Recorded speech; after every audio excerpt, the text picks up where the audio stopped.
stormy seas. Oh, you meant the world to me.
Hello, hello, one and all, and welcome to round one of the SSRI Le Mans Ultimate Series, powered by Coach Dave Delta. I am Kieran. I will be your both broadcaster and caster on this one, so if there is any shoddy nature on this, please go a bit easy of me. As normally we have these roles separated out for very good reason. Normally Chris Hill is the one doing these streams actually, but I've taken the mantle for doing the new game on the block, Le Mans Ultimate here, which we are hoping to integrate a bit more into the runnings of seasons, and that should be a much nicer experience come a couple, I would say a week or so, with driver swaps coming in. But regardless of all of that, we are here for the first round of the Simsport Le Mans Ultimate Series, which the first race here, as you can see, is at the wonderful Francorchamps in Belgium. Will be followed on by Monza, another one that's probably going to have a lot of carnage in T1. Here, actually, that's a good point. Here we'll have a bit of carnage in T1 as well, because unlike ACC, the what's it called? The Le Mans Series, or WEC, their T1 is actually T1 of this track. I know, shock, it is not Eau Rouge. It is actually the T1 on the official circuit. They use the same starting point as the Formula 1 races. So we can expect some carnage going into that corner, depending that tyres in this game are ruthlessly cold. Regardless, looking here now, we have had 20 minutes of qualifying already. Just not been broadcasted because I think, give me a bit of break. I think I need to have a bit of expenditure on how much time I can do two things at once, but I'll give the game the benefit of the doubt. It has some beautiful pre-integrated stuff into what you can do with the overlays. I'm loving that, but being able to do all of that while cast at the same time is going to be a bit of a challenge. But regardless, looking forward to qualifying at the moment. Some familiar names that we had from Season 1 already. In Andre Ursu, who's the person that won the previous season, who's currently got someone to match for him. In Stan van der Krolen, I believe that's pronounced. Again, if I mispronounce any names, feel free to shoot me in comments or later in Discord, but I'm trying my best, damn it. At the moment, only 7/100ths of a second, or nearly 8/100ths of a second, between the top two. Mixed manufacturers, which is always lovely to see in these sort of races. And I think I have just seen the typical thing from Monsanne Spenklink showing up with a few minutes left in qualifying. He's going to be the Lone Ranger rocking the Sotto Francini. Car that I've heard is actually quite fun. I might be getting that mistaken with the Glickenhaus. I definitely know the Glickenhaus is quite a fun car, hence why we had an individual race with it. But at the moment, yeah, we're going to have an Asotto in this race. But I did actually draw up some car or the numerical values of how many manufacturers we have in each class, which that got thrown out the window very quickly. Depending that we had a couple of people drop out just before the series and have a bit of a reshuffling around. But regardless, I'm going to hope I've got these numbers correct at the moment. So first things first, we actually have only one Alpine, which I guess makes a bit of sense, depending that car actually recently got nerfed from my understanding. And that is being rocked currently by the Frank Hop. Someone known to the SSRI community. The French automobile as it goes up Eau Rouge Radion. I believe he's on his outlap at the moment from what I'm being told. But bit of a suction sounding car on that. I don't know why I felt inclined to say that, but regardless, there is a bit of a suck behind that. But regardless, anyway, we only have the one Alpine. Keep in mind, not every driver has appeared for this race. I think I know about 3 dropouts within LMGT3, but with regards to people within the Hypercar, I didn't see anyone, at least from an admin perspective, drop out on that, so I don't know if the numbers are correct, which I don't think they are, because we're supposed to have 18 cars, and we are down 2 on that. And I actually already know one of them. We are supposed to have 2 Peugeots, one with a wing and one wingless. The one we have got in the form of von Liebenstein, again, another person we know within the community, but he's brought the wing. He is the winged Peugeot. But again, another very quick driver. There is a 6/10 gap between him and Demouge, who's just above him. The Toyota's looking very, very racy here. At the moment, Liebenstein is improving. He has got a green in the first sector. But we'll keep eye on all of that as we progress. We have one Lamborghini, as you can probably see on the screen this time around. This one is correct. And that is currently the person in 8th. That is Edvards Keziks. I'm going to take a punt. The Iron Lynx Mobile no longer running in the WEC, but regardless, it's still a very, very nice automobile to have in this game. And I think, sadly, that Isoso that I was about to hop on board with has vanished. So we've lost Sem now. But he's probably going to do his typical thing of join partway through a race and still somehow gets on the podium, which was very, very known within Season 1 and the off-season stuff, because I remember that very much happening in the big grid event we actually held here at this very, very track. Besides that, we've got one BMW. It was actually 2 before, but we had one of the dropouts was sadly one of the BMWs, and the remaining one is rocked by Luna Tranka. She was actually around for Season 1. The Spaniard had a relatively good showing, at least in the race that I saw, which was the test stream, which you can see on this YouTube channel, which was held around Suzuka. Not Suzuka, Fuji, ignore me. It was Fuji Speedway. Suzuka is the other Japanese circuit, well known again, but no, this one was Fuji. And had a very, very good start at that race, but sadly slowly crept back through the field. So I'm assuming wanting to make a bit more of a name for herself here during this season. Besides that, we've got a typical grid of about 4 Lamborghinis, as they have all appeared. Ferraris, sorry. The Ferraris looking very, very strong as always in real life and in this game, so always a very, very safe pick. We have 3 Cadillacs in the series. I think only 2 have appeared, but that beautiful, beautiful sounding big B8 from them always sounding amazing. And one of those being rocked by our native Oliver Anderson, who currently is sitting in 7th. Here it comes past the beautiful sounding thing.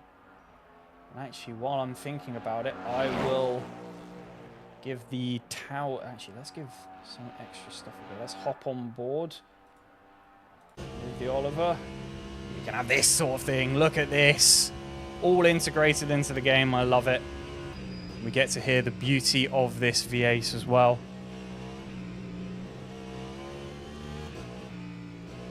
Oh, got to love it.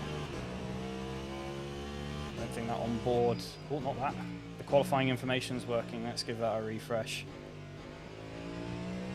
I think that just shows the time to beat. Can't see it because it's not particularly high quality on the screen I'm looking at, so I'm doing the best I can. Apart from that, 2 Porsches. One is being rocked by current standing champion Urusu, who's actually just gone on pole.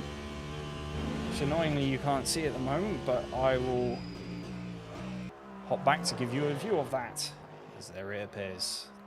All of this is integrated into the game. I just love it. It's a beautiful interface to use it all as well anyway. But yes, besides that, 4 Toyotas, and I think that cleans up that field. So, we need to go and hop across to the LMGT3s. Give them a bit of love.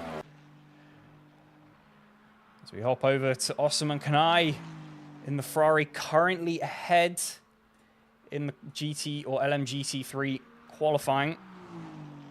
Car does look quite battered. Can't tell if that is client side, but we have got quite a less showing, sadly. Like I mentioned, 3 dropouts we already knew about within the LMGT3s, but besides that, we are missing a couple extra on top of that, because again, it is supposed to be about 18 cars appearing for this. Not as many cars to pick from in LMGT3, but again, we have got a nice spread of the manufacturers. 3 Aston Martins, 3 BMWs. I think we've dropped down to only 3 Ferraris. It was 4, but someone moved up to the Hypercar on that side of things, so that's fine. We didn't technically lose a driver on that side of things. We have 4 Fords. Ford definitely looking to be the popular one. Probably, again, of that amazing sounding engine, but on top of that, it is still a very, very competitive car. 3 McLarens. McLaren looking very, very strong in the first season, but at the moment we've only got 1 of them, and that one has in fact gone pole. Regan Mitchell snagging that pole time last second, with Osman at the moment not improving in Sector 1, so that is looking good for Mitchell. As we go down, I think I missed out the top 2. So 3 Aston Martins and 3 BMWs. And we've only got 2 Porsches. But we actually don't have any Corvettes, which not sure how the BOP is like in this game. But I find that a bit unfortunate, to be honest, because I do quite like the look, at least, of the Corvette. And it has the sound to match, again, being that a giant V8 from America, but no one opting to take it full for the full season.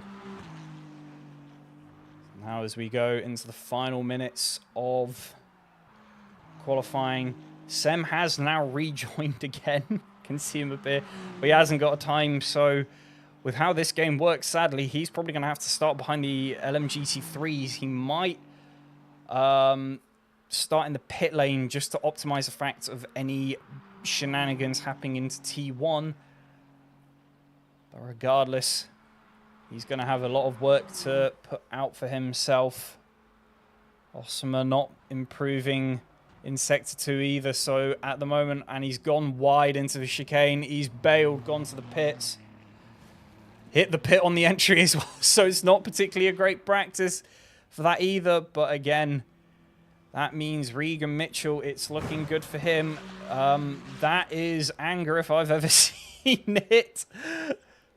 But I think, at least from the LMGT3s, we have got 1 still going.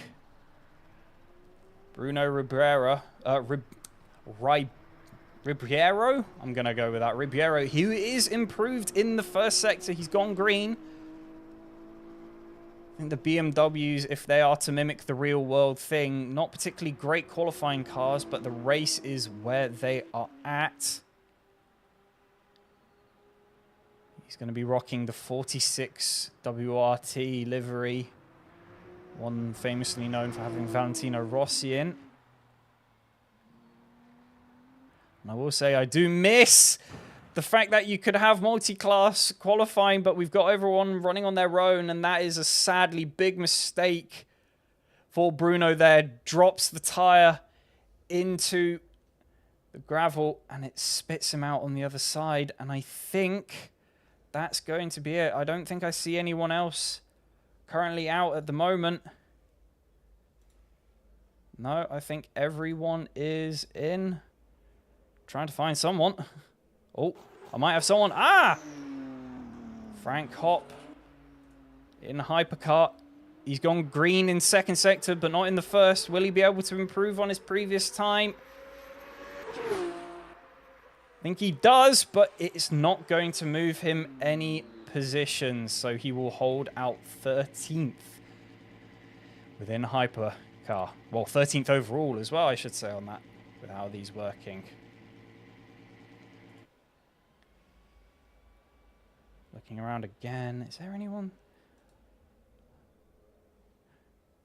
I think we might be... I hope this isn't a Le Mans bug. But I think that is going to round out qualifying. So, at the end, we are going to have a semi-mixed grid with Sem being annoying at the back of everything. As we are now going to move on to, hopefully at some point, the race. I'm hoping this is going to work. Nope, we have to wait till the race starts on that one. As you can see, I'm still trying to figure stuff out. So I'll give this a little bit, but I might hop off mic just for a little second so I can sort some graphical overlay stuff. But at the moment, I don't know, but is the game doing anything? Because I'm pretty certain everyone's finished. I will be back in 2 seconds.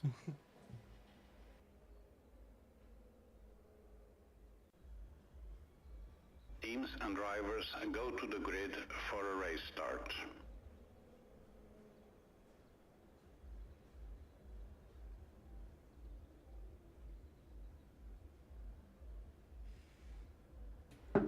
And it's as if by magic, we are back. Well, I say we're back.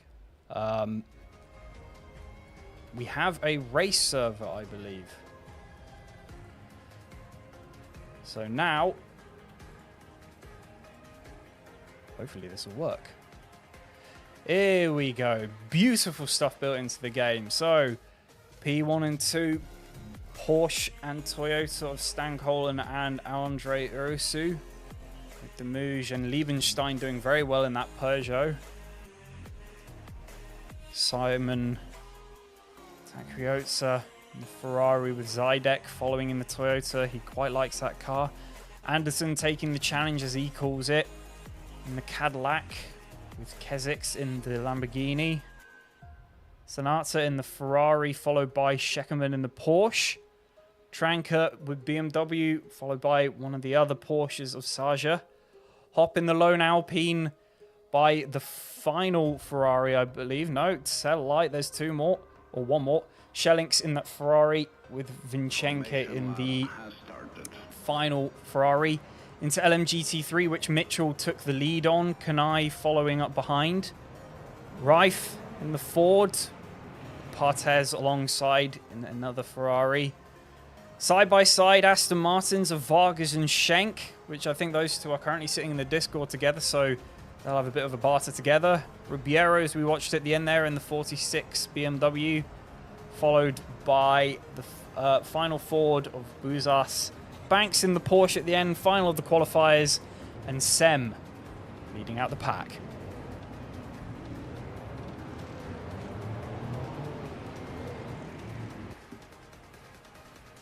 As we come up to the start-finish line, the race is about to go green, and we are off for the 90 minutes. As a penalty has already gone the way of Nick Vargas. I think that was probably a starting infringement. As we go sideways, cold tyres. Not sure who that was. That was the Ferrari. I think that was Valtteri Santala and Scheckerman with him going in the Porsche. Not too many side-by-sides. I think von Liebenstein in the background has fallen back a little bit there, as everyone's making it through very, very cleanly. But here we go. Bit of ping there on that one as we have a slight bit of contact between Cullen and Ursu. Ursu looking around, trying to find some space, but it's not going to be given that easily. This track looks very cold at the moment, and there is the risk of rain to come. Whether that's going to affect the pit strategies, I'm not sure. See, we have got a yellow flag behind, but I think that is for all of the carnage that we've already seen. Got the likes of Sem Spenkling at the moment. It's a side-by-side. Ursu's managed to find a gap in between, but Colin's going to hold it around the outside. Very, very well done. And I believe there has been quite a big bit of carnage, as now we've got a bit of a mixed field. We've fallen back to Edvars Kezix as he's fallen back quite a bit of a way. I have just realized he's on the wet tire. The leaders were on slicks still, but Keswick's, I think, opting for some rain to come. But it's not worked out too well in his favor as he's fallen back behind the LMGT3s as we see them ahead. We see Sem there making his way through very nicely already. Technically, he didn't have any issues. He just started at the back of the grid because he didn't qualify. Looking down, we have actually already had a DNF in the form of Brian Scheckerman. He has decided, well, you can't really RTG in this game. As we look at Santala, who's at the very, very back, the final hypercar. It seems like he's going quite slowly at the moment. Might have a bit of damage. Car doesn't look too bad. But ahead of him is Partez, another one opting for the wet tire at the moment. It's whether the track is in that position. Hopping back to the front.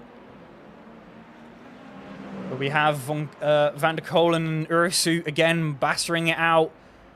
Last time Ursu seemed to have very good top-end speed and held a very nice bit of pace going up here through Eau Rouge Radion, as he does again, wanting that inside line, but Van der Kolen will not give him anything on that. As he now is trying to go around the outside, elbows out, as he's opted to take the grass. Van der Kolen really, really holding that one nicely. Oh, I think he's trying to let him through, actually. I don't think that was made amazingly clear. Bit last second, but Van der Kolen did try and pull to one side. Not sure. That might have been some odd defense there, but regardless, positions held for now as we see another yellow flag appearing. I do wish I had a track graphic that would help on that, because at the moment in the broadcast stuff, you do not. So it is a tad difficult. That contact has pushed Ursu back a bit now, as a gap of about a second has opened up. But Demouge is there lurking now behind, wanting to get in as much as he can. As most other positions currently are just being relatively held stable. So the grid has already seemed to split out quite a lot. Now, whether this is going to come into track or into track position holding due to tire strategy, which I think we can actually have a quick peek at. Yes, we can. The leaders, all of the leaders up to Anderson. Anderson even opting for softs on this one. Going for slicks. Von Liebenstein being the first of the wets, probably explaining why he fell back a few. Don't particularly have any weather forecast on my system either. But that does show the reason between the differences of pace at the moment, as a lot of the grid actually opting for wets at the moment.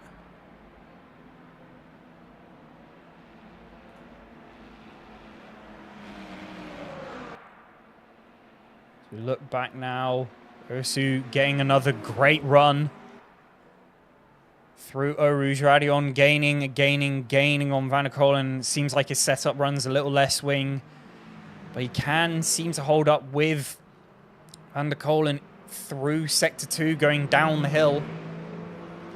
It's only going to be a matter of time before these two start fighting once again.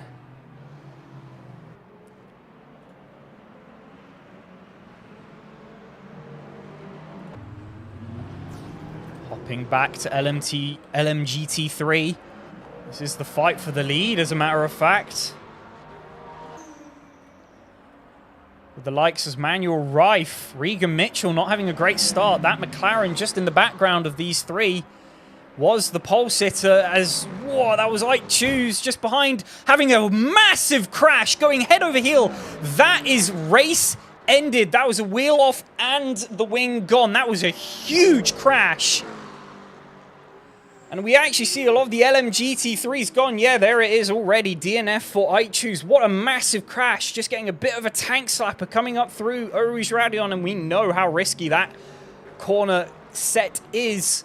And getting a huge bit of contact with the inside and sending that car head over heels. That was massive. But now, Rife taking it a bit easy in the wetter conditions. Or slightly damper. At the moment, I don't think there is any rain, but that has allowed Regan Mitchell to come back into Regan potentially getting caught up within some of the early door issues within the race, as there was a lot of crashes and a lot of contact. Didn't really see any of it, but again, Studio 365, I would love a map. That's all I'm gonna say. That's my main gripe at the moment with the interface you've got, because it would be very, very nice. Everyone at the moment below Nick Chews as well is people who have already taken their pits, possibly due to early damage, but I don't think tyres. I would love to see what tyres look like. Nope, thought that might be the case, sadly.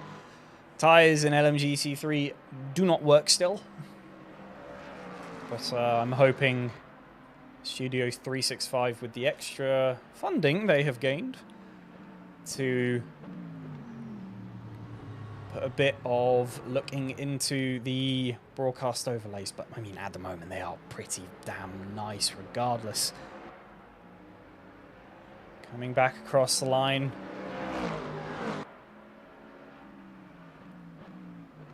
Rife doing very, very well just to keep that McLaren behind.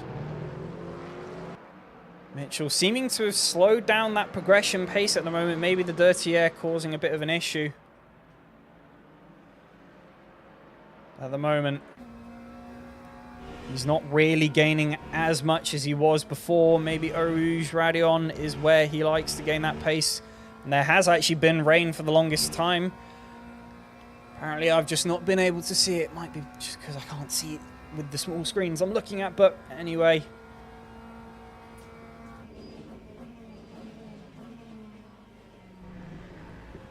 Rife ahead, going a bit wide. That's going to bring Mitchell right on behind into him. There's another yellow flag coming out. Can't tell where that is at the moment. Looking into Hypercar, as I believe it might be one of them. And off goes Rife. He's gone very wide down the hill. I think the rain might have come in a bit heavier currently, so that's why I've never seen it before. But Rife is already still there, kept it inside.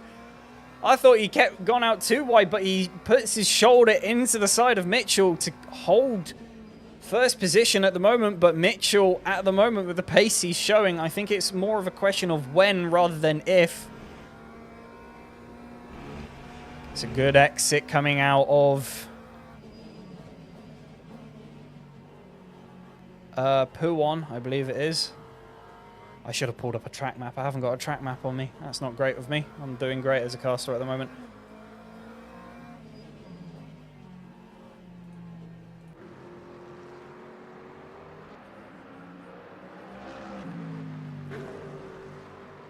So we go up the hill now. I'm pretty certain these are the Parabolicas. Or it is Parabolica, I should say. I'm probably going to get a lot of comments now saying how incorrect I was behind all of this, but I don't blame you. Regan's gone wide, as I think Rife held basically the only line for these cars going through there. It was a bit slower than he expected. That Ford naturally having some incredible grunt with the engine it has. Mitchell probably going to have to try and find some momentum behind himself to get that overtake done, as we see a slightly Ford in the Ferrari in the background, sorry. As the McLaren is just going to hold on to the back for now. And actually, I will say that rain definitely has come down a lot more now. It was predicted to believe I'd be about 80%. And I mean, that 80%, it's a high value, so naturally it has decided to appear. These two hold the battle out for now.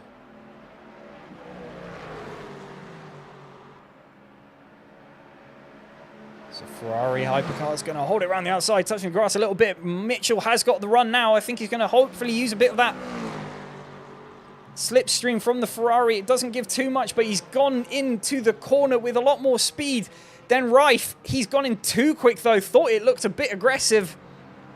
Does rejoin and give the position back to Rife, but I don't think he's going to do it particularly nicely. Does compromise Rife a little bit.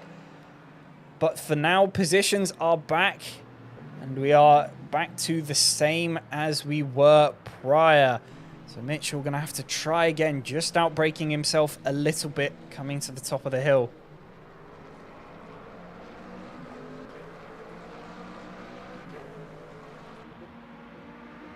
So we actually see some hypercars coming in too. I just hopped across there because it looked like they were going to be quite close, but now we've got Oliver Anderson into the pits. I think he's just finished his mandatory pit stop. There is one of them in this. He's done his stuff. God, the game looks amazing. Sorry, I just had to say that. But yes, he's done his mandatory stuff. And I think behind him, that is Rick Demouge, who will be for position. So Cadillac being chased by Toyota. Those tires are going to be very, very cold now. And actually, I've just remembered, obviously, the people that stayed on the wets at the start, or opted for the wets at the start, are now going to be absolutely laughing as Demouge here, looking for some space, trying to psych out Anderson at the moment because he's got the colder tires. Demouge, I think, pitted the lap before as he goes quite wide. There's a BMW there, good sir. Needs to be quite careful.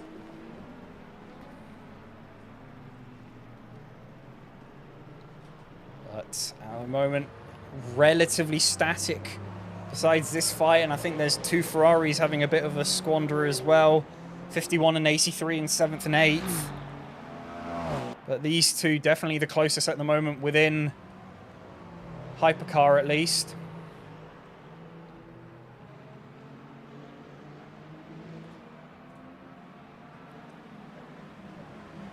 So we have more multi-class stuff going past the Aston Martin. Not sure who that was because, again, don't have a track map.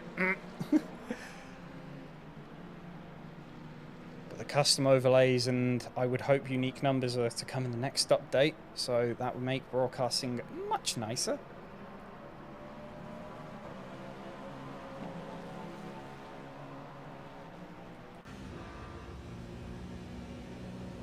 Hop on board with Demouge so we can see what he can see. Seems like the rain spray in this game is a bit more forgiving than other titles. Made me thinking of the likes of iRacing, where you can basically see nothing. But I think when you start getting quite a few cars in front of you, it does become a little more horrible. At the moment, this is more of a one-to-one.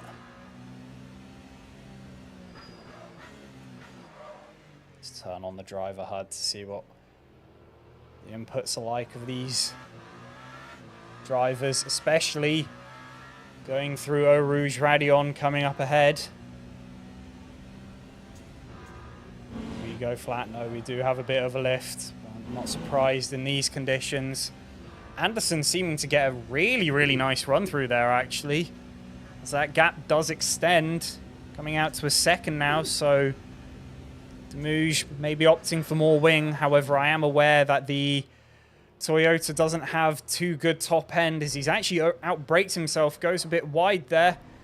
As I see a penalty appear. Didn't see who that was for.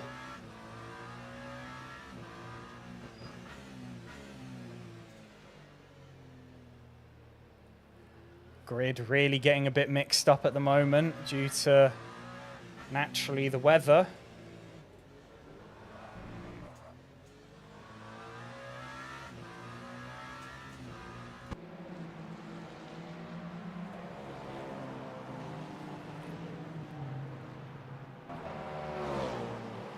Each class at the front, and I've actually just seen as well, Mitchell has made it past Rife. Annoyingly, I missed that one as we were following this battle, which Anderson seemed to have a little bit of pressure from the likes of Rick Demouge, but as soon as those tyres warmed up, that was it. It was him pulling away now as Demouge has spun, sadly, maybe getting on the throttle a little aggressively because these engines, as much as they have TC, there is a lot of power in those engines, especially in these conditions where it's just going to be slippy. That's not going to be too optimal, so that's making him drop back now.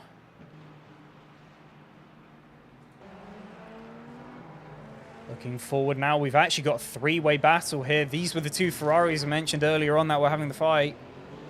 Vincenzo and Mick Schellinks, who's just spun as well. We've got a carbon copy of what we just saw from Demouge.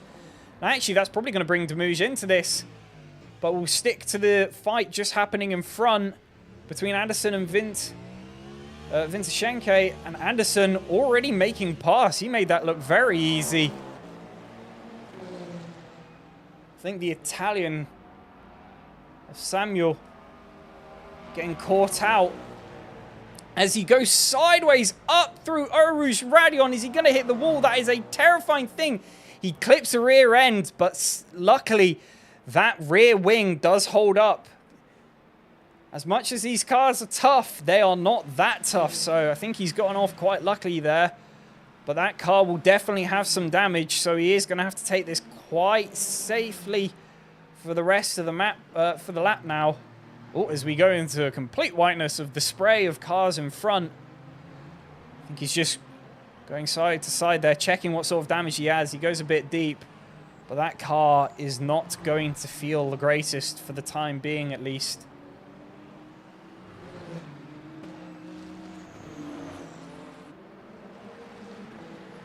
Going forwards now. After that, back to Schellinks and Demouge.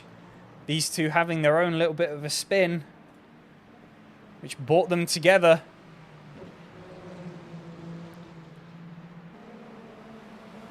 Both having bits of slides there, and then Demouge just having his own sideways action briefly there.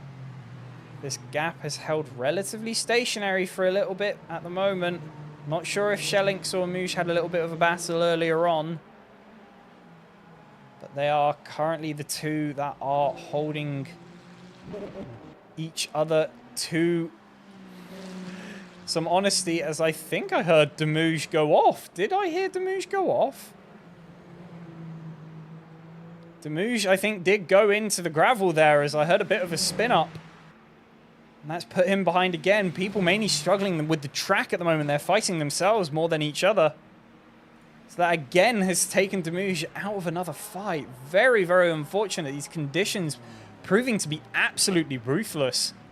I don't think many people really expected there to be this sort of rain. As we see another yellow flag. I think that might have just been someone going a little bit wide.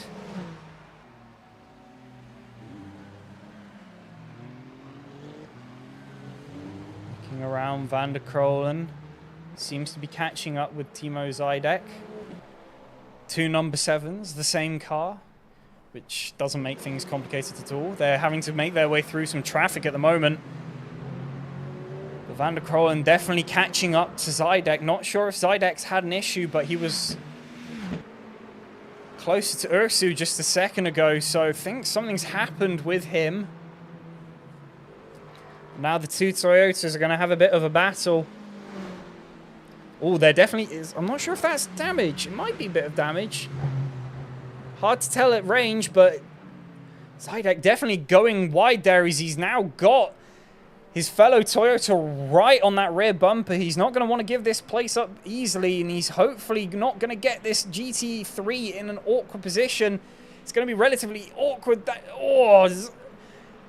Van der Krolen trying to find any form of space, and Zidek trying to fight for any form of grip, as these two are really going to go for it on each other. Side by side into the Parabolica, but no, that's... Or Blanchimont even. No, Parabolica. Parabolica. I was correct. Parabolica. I really should have brought up a blooming track map. This is going to cause me issues. But no, very, very, very good move from Van der Krolen. Authoritative on Zidek, as Zidek definitely having current issues, as I would hope, at least. Everyone is on wets. Yes, took a little second to update then. But we are there. Positions-wise, didn't even realize Von Liebenstein, of course, starting on the wets, is currently the one in the lead. That Peugeot, lone Peugeot in this race at least, doing very, very, very well. As the one we're looking at on board at the moment, Van der Krolen catching that. What a save, my word. I heavily think that was a Code Brown, but my word! Good save, and Zydek is actually going to give that position back, and Zydek goes round. Bit too heavy on the brakes, as these cars do not have any ABS, and that has sent him spinning. I don't know if that's caused him much issues. Don't think he hit the wall on that one. Might have gone off a bit lucky. But again, definitely another Code Brown. No, that car definitely looks damaged now. Fighting it at every possible point. Not seeming to have too much fun. Regardless, point I was making at the moment, Von Liebenstein here we're on board with. Having a very, very good race. That strategy paying off dividends. Fell back a couple of positions at the start, but naturally, if you're going to do that on wets, you're hoping for rain to come, and rain came in due plentiful amounts. And at the moment, I don't think many people... Well, it does seem like at the moment, De Krolen is his main... Well, both cars behind, actually. Ursu and De Krolen currently on a bit of a better pace. Now, these laps, I will say, are from the previous. So whether they've had improvements over time, but also there's traffic to be brought in as well, so we get a bit of a better idea here if Von Liebenstein is being caught. But at the moment, that gap holding somewhat steady for the time being. But I do think in the background there you can see Ursu's catching up. No, he is definitely being hunted now. That's what happens when you have a good strategy. These tires might be a little worn out already because he's run them in the dry for a little while. So whether he shredded them from pushing a bit too hard, as I believe we've actually had another DNF. Tykolowicz, I'm so sorry. I can only say that I am so sorry. But pulling out, it was actually in the fight with Luna Tranka. But sadly, not to be, as he might have hit the wall. Is now going to drop through the grid. But at the moment, currently, the Peugeot holding out very, very well. All I'm going to say is, Sam, you've done well, but it's not realistic. You shouldn't be here. The Peugeot should not be this high up, but no, regardless, he's done very, very well with that strategy call. Looking back now, this is Edvers Keziks on the back now of that broken Toyota of Zydek. Timo really, really, really not having a good time. My word, he's fighting that car. He's still losing control. I think he was losing control for a solid 5 seconds there as Anderson's also gone past. He has come together again. Not sure if there's any damage or these are shot tires. It's hard to tell, but it seems like at the moment the conditions and the car just not fitting with Timo well at all. He had a relatively good season one, but for the time being, he's not holding up well at all here.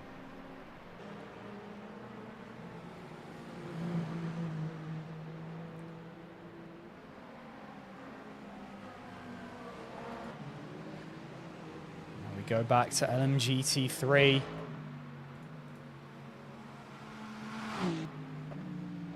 Currently the closest battle on the grid. Not many drivers really left, as I think Banks has just DNF'd as well. Lester Banks.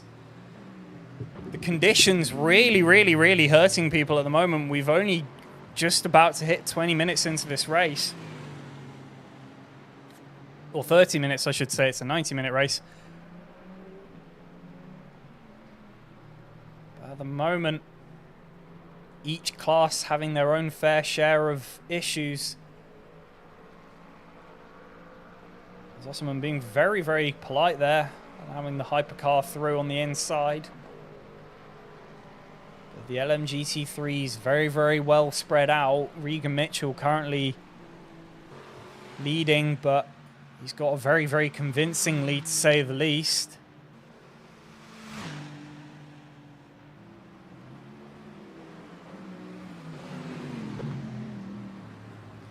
At the moment, Kanai seems to be getting good time on Manuel Reif. the Ford driver that was leading earlier on, at the start at least, after Regan fell a couple of positions back. The two of them having a bit of a fight, which ended in Mitchell getting through. Sadly didn't catch it, but regardless, that's what happened.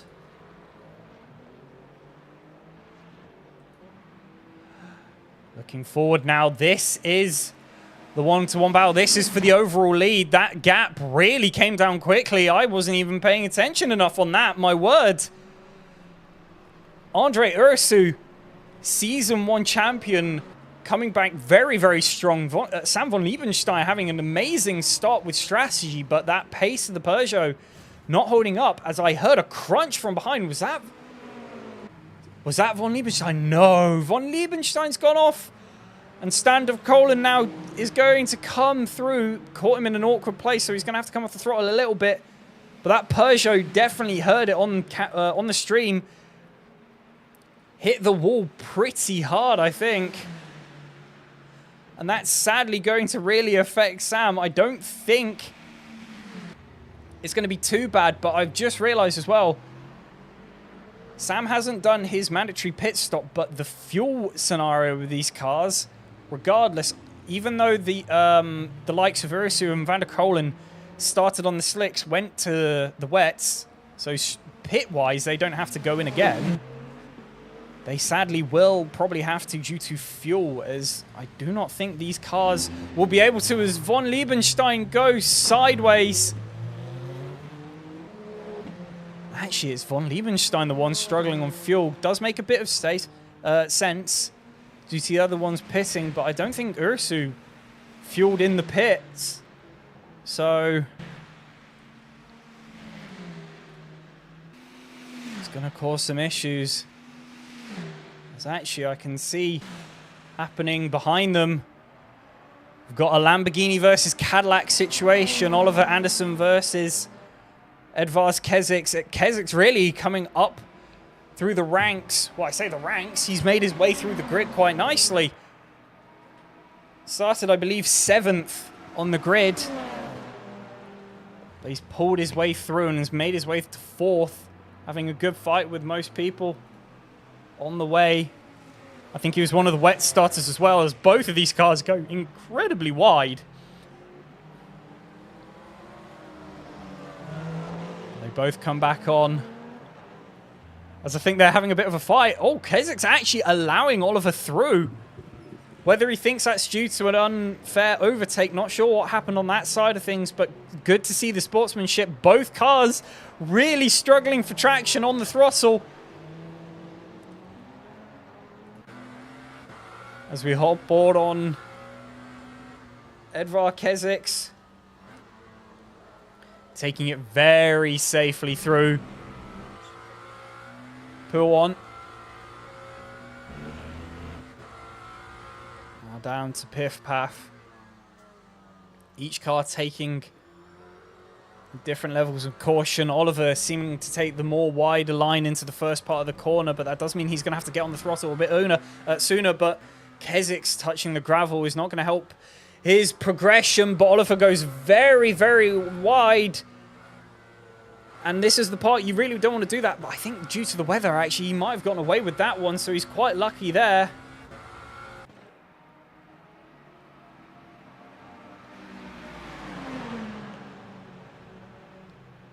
Both cars very, very close. Lamborghini seeming to have very good pace as both cars go wide. Edvars looking up the inside, but not going to make a move. Lapping traffic in the process. Aston Martin, they go by. Good sounding car. Oliver very aggressive on the throttle, going sideways.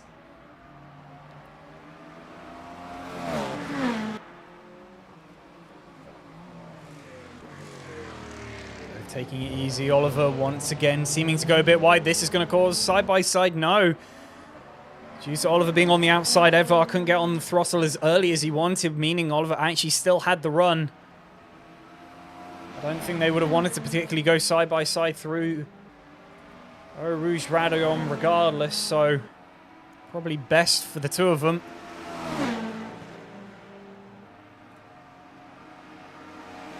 Side by side now. Kezic's trying to go around the outside, and he has managed to do so. It has gone wide, though, so he's not made the corner. He's possibly going to hand that position back again as he does do so. Oh, does he? No, he doesn't. Tries to hold around the outside. He's going to hold on to that one. That one might be looked at afterwards because he did outbrake himself. He did technically use off track, in my opinion. Or he did go off track to gain a position, so whether Oliver protests that one, we shall see post-race.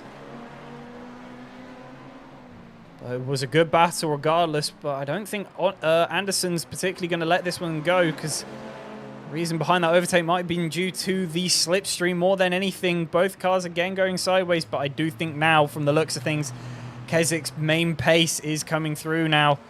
So he's holding up and seeming a bit more confident in the rain.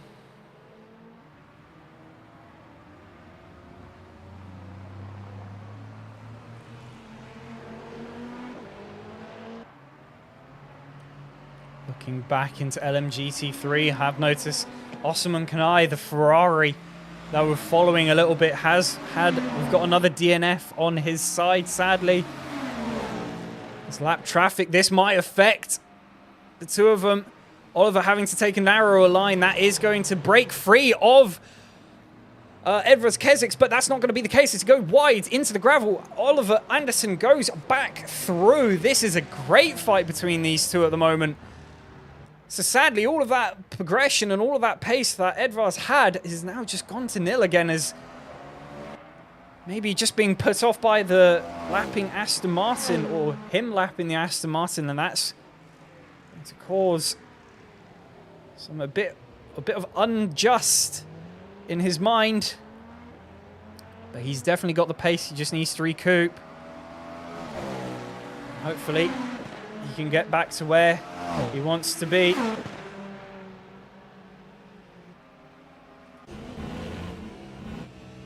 Woo. As we look back now, this is on board of Oliver Anderson touching the grass, as we can see in the background there, Edwards Kezic's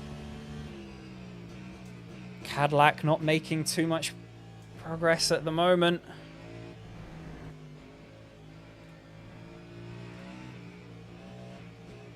I'm expecting that gap to drop down quite nicely. These two, 4th and 5th at the moment, you can see they're on the mixed overlay.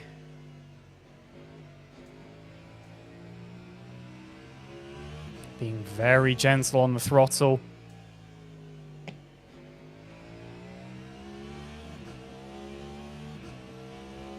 I have just noticed another DNF.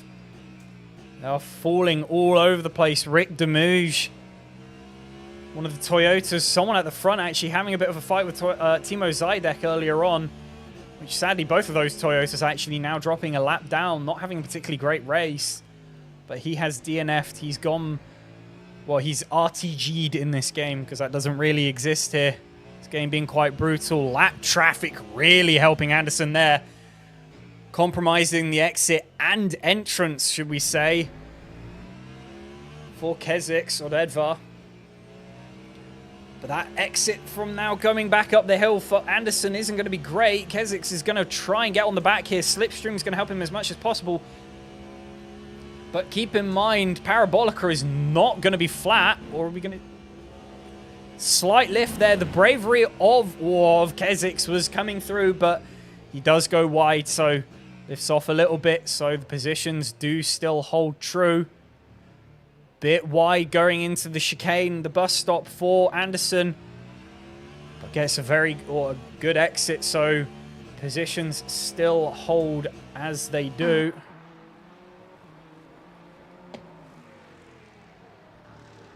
Anderson going very wide. That's going to just allow the Lamborghini to come through now. Braking really proving to be the big issue in the race at the moment, as pointers basically become null and void. And with the lack of ABS, which I think most of these drivers coming from GT3s, my word, from ACC, it's not a simple case of just mash that button. To be very gentle with these things. And now they actually are catching up to a Ferrari Hypercar. This one is a lap down. think this might be... Oh, never mind. It's no longer an issue. But I believe that was... Venticinque, I believe. Might be incorrect. But again, track map. I should stop drilling on. As actually, we have the Lamborghini going wide now. Returning the favor. Once again, these two are just locked in battle. That Cadillac is really not going to be nice. Snatching the position back, but obviously if you make a mistake, why the hell not, would he? As Anderson regains 4th position in the race, that podium position possibly falling away is Kezik's possibly having the pace really to catch up to Von Liebenstein, as he's been falling back really ever since sticking on the wet tyres at the start. Kezik's has definitely shown some very, very good pace. Probably the faster out of these two currently. But consistency is key. If you can't hold the position, then, well, you're going to have some issues.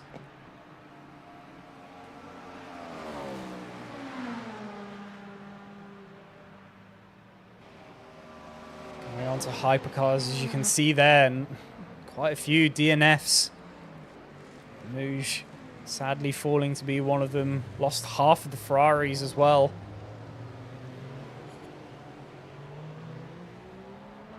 I think almost everyone, as Anderson, oh no, it's Von Liebenstein. Von Liebenstein, someone I mentioned, is being on those wets since the start. I think coming at this point, so this will be the one and only pit stop Von Liebenstein will need to do, due to the fact that he started on those wets. So naturally, he will only have to stop once. So I think he'll also be obviously taking fuel till the end of the race. But it's whether Van der Kolen and Ursu, the two people who was fighting at the front, will also have to do another pit stop. Obviously, they've got the clean air at the moment, so they will be the ones pulling away. So Von Liebenstein coming in for that pit stop up on the jacks now. So he's onto tyres. As within this, I believe you do fuel, then repairs, or fuel then tyres, sorry. But Kezik's actually someone who've been watching in this fight for some time. Actually one of the people who hasn't pit stopped. So he's actually found some very good pace. Whether he got caught up in some issues at the start, not sure. But he's doing very, very well to fight back through the grid if he did, because he's also going to have to be someone to stop some point. Anderson not going to take any limelight away from how he's done as well. Because obviously him having a pit stop then, he's had to fight a couple as well. That traffic once again really causing issues for Kezik's, caught in a terrible position. Piff Paff is one of those corners where if you're brave enough, you could possibly stick it around the outside in a hypercar, but that's in the dry. This is not dry. So that gap opens up even more now. So Anderson's being given more and more breathing room, so he's possibly going to be able to calm himself down and just find those braking markers that he's been struggling with so far through the race.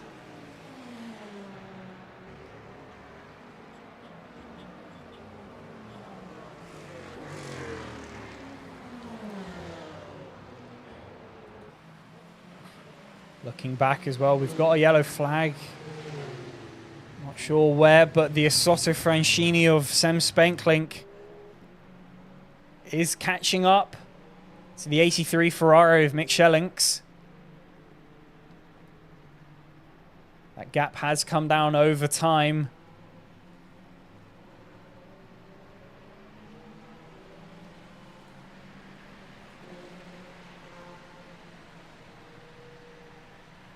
So where this is going to happen, that pace of the Asotto, despite in the real world not being particularly quick, Sem's doing a very good job here.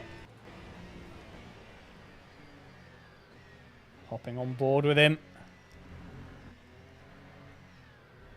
Mick Schellings trying to pull that Ferrari together. You really don't want to be touching the curbs at the moment, as they'll be extra slippy.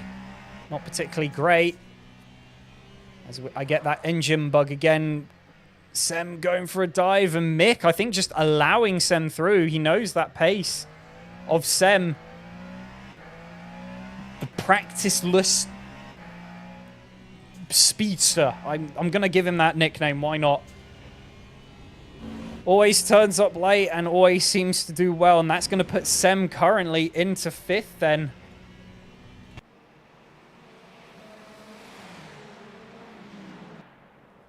So the Asotto having a very, very good race in the hands of Sam Spenklink, as he's already gapping Schellinks, but I think that might have been due to one, traffic, but also how nice Mick was on that overtake.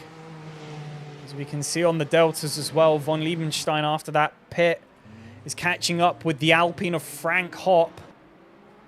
Good to see the individual manufacturers here going to have a bit of a battle, but those fresher tyres, but maybe extra weight on that Peugeot, going to cause a couple of issues. There's actually Frank forcing the Peugeot to slow down a little bit in Eau Rouge Radion. That's a horrible, horrible place to have the overspeed. I believe actually that's the Porsche in the background of Andre Ursu. That's coming to lap. So I'm not sure if there's been something happening in the pit lanes, but Von Liebenstein's really fallen back as he's struggling for grip. Cold tyres are going to be horrible in the wet at the moment, as he's actually going to allow Andre through.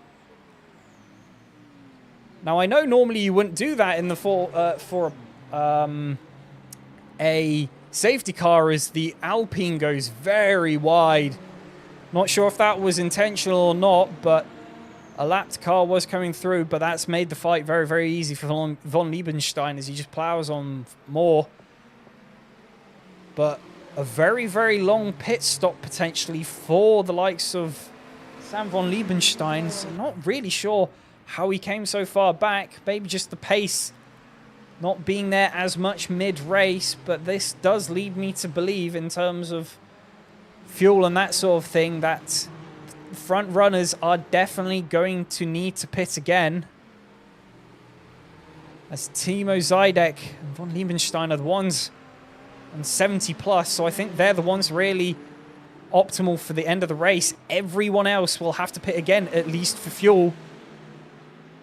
So at the moment, as much as Andre's gone through, that Porsche is going to have to come in at some point. Now, I think it's just going to be a bit of a splash and dash, so I don't think a full lap is really in scope for this. So Andre really, really optimizing the strategy at the moment. Probably this race being a two-stop. Both cars currently going deep, neither making that mark.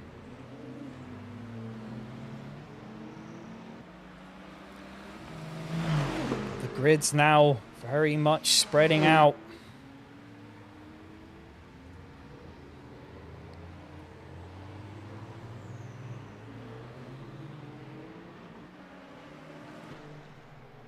Looking back now to LMGT3. On board here, Konstantinos. I think this was one of the many Fords, currently third in class. So keeping consistency very, very well here. But the LMGT3 class is very, very spread out. Those deltas are to each other. 3 DNFs actually makes this quite a small grid, but each individual to their own. I think this currently being the closest, well, one of the closest gap. Nick Vargas, the two Aston Martins having a bit of a fight. But Regan Mitchell having a dominant performance here at the moment. He has just found the sweet spot for that McLaren and is pulling.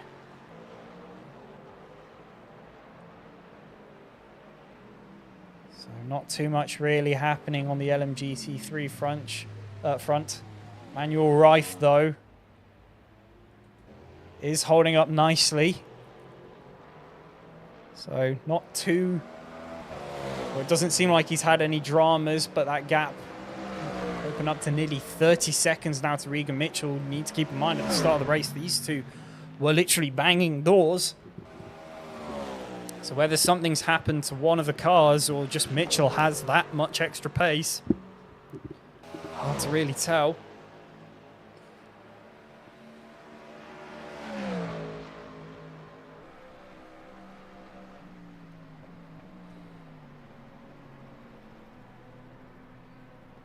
Looking up now, I think we've had another 2 DNFs in Hypercar. Not going well at all for them. Hop on board, Andre, current leader in the class, but something really, really, really badly is going wrong for these lot as Vincencu, that 51 Ferrari, might have just missed bringing that one up earlier on, but he's DNF now, but also that lone BMW of Luna Tranca also having dropped out, so conditions causing more and more and more problems for every one of these drivers. Hypercar being the arguably harder class, naturally, not only because they're quicker, but that lack of ABS is probably proving killer. You need to be extra, extra, extra careful when touching that thing, because a simple lockup in these conditions will send you into a Beyblade motion.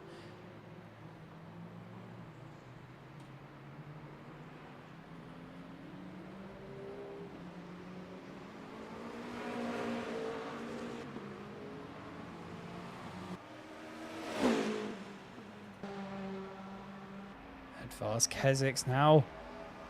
Someone who's been through the battles, mainly with the likes of Oliver Anderson. Seeming to be catching him again.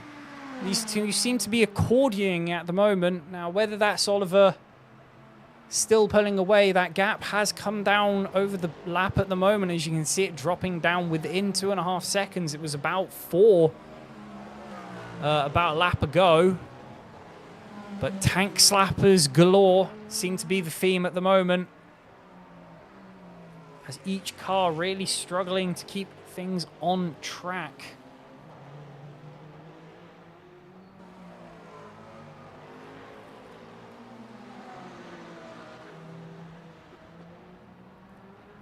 Wide again. Edvar.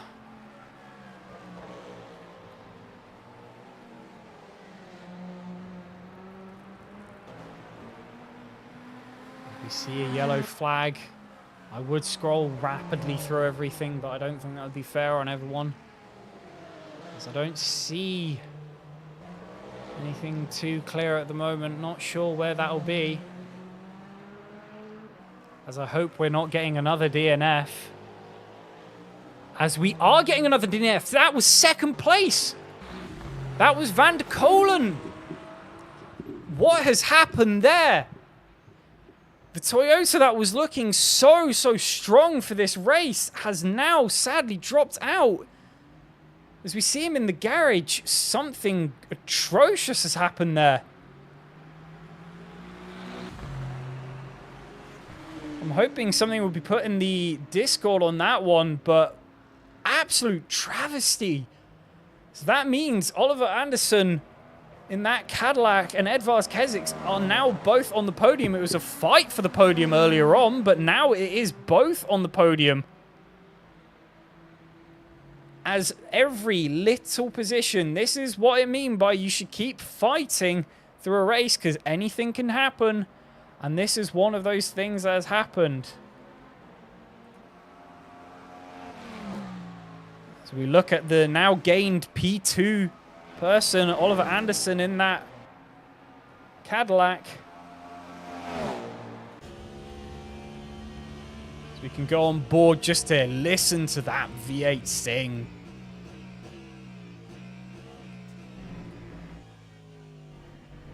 So each class really getting mixed up at the moment. We've got another yellow flag. That one seeming to be just more of a car going off. Oh, and Anderson really struggling with the brakes now, but this has brought Edvar back into the fight.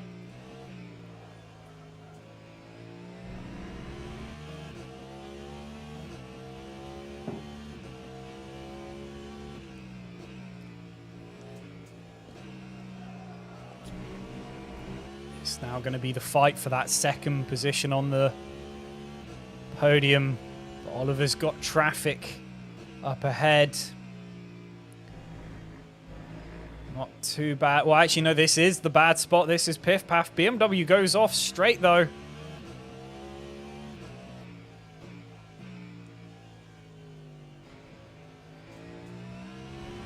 So that's allowed Anderson a bit of fresh air.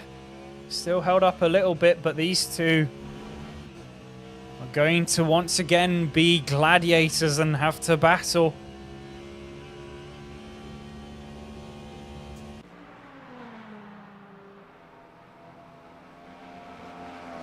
As there we see Edvards in the background.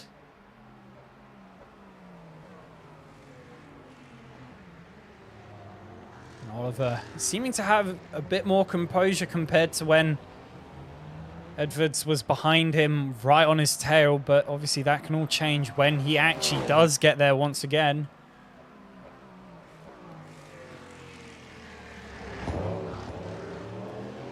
This is proving to be an absolutely brutal first race of the season.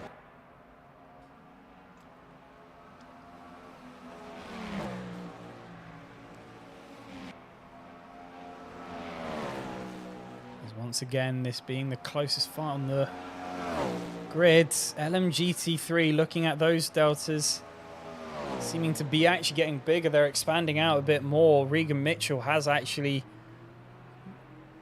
gained over or it's now more than 30 seconds on that, so pit stops possibly going to be coming into the equation for each of these drivers, which actually something never really clocked onto, but the top three in LMGT3 still need to pit stop. It's a bit more sporadic within Hypercar,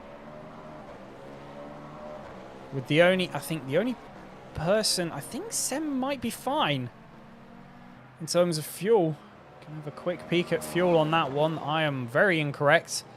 Every one of these drivers in Hypercar, fuel sadly being broken for LMGT3, but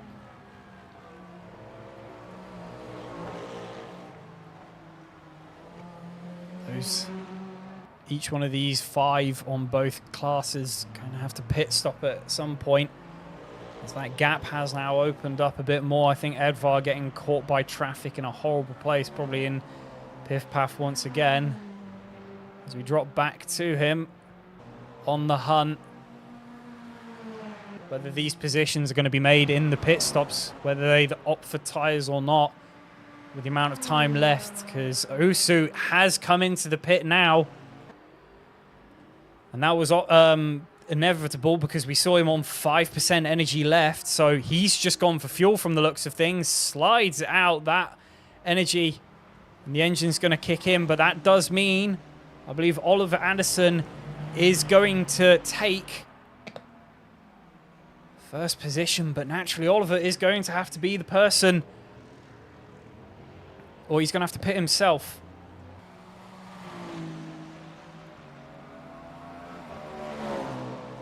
We've had confirmation in the Discord from Stan van der Kolen. It was sadly a Blanchiment moment. He binned it going in there. Said he lost focus, whether he touched the inside curb or gravel on, or the grass on the outside. Either way, both are going to cause the tyres to spin up horribly and spin him out, but that sadly was the inevitable case for Stan van der Kolen. Had a great showing, so hopefully we will see him a lot more for the rest of, well, I'd expect to see him a lot more for the rest of the season with the pace he showed today. Andre now only 8 seconds off the back of the Lamborghini of Edvards, of Kesix, but that is going to expand out a bit more as it does there. A little bit of a jump, actually. Not sure if something happened to him, but cold tires, bigger tank. Car's going to feel very different currently. As you can see him creeping around No Name. Back down the hill.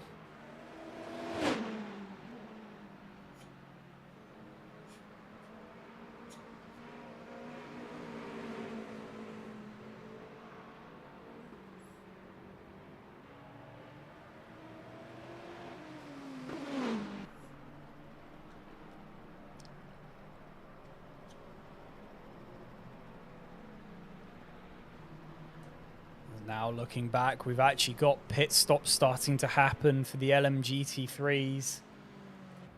So we see Manuel Rife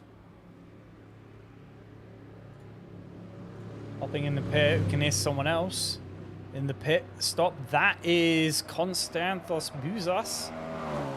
So that's third place. The overlays here flagging that they're very, very close on track. And I mean, I'll be lying if I was wrong, because they are very close on track, but they're not moving very far. So full pit stop for Rife. He's going to take fuel and tires. You could tell by the fact that the jacks went up on that. And Dmitry Schenk actually is going to possibly make a position off of that. I think he's already gone past. That's not true. He's just behind. So this might turn into something. Because Dmitry Schenk's going to be on warm tires and less fuel in this scenario. As I would love to know fuel stats, but I don't think it works. No, it doesn't. But Schenk is going to have a possibility to really put a spanner in Rife's work at the moment. But obviously, Schenk himself is going to have to pit at some point. Unless he was one of the people that got caught up in the earlier mayhem. Turns out he was. He might be on enough fuel here.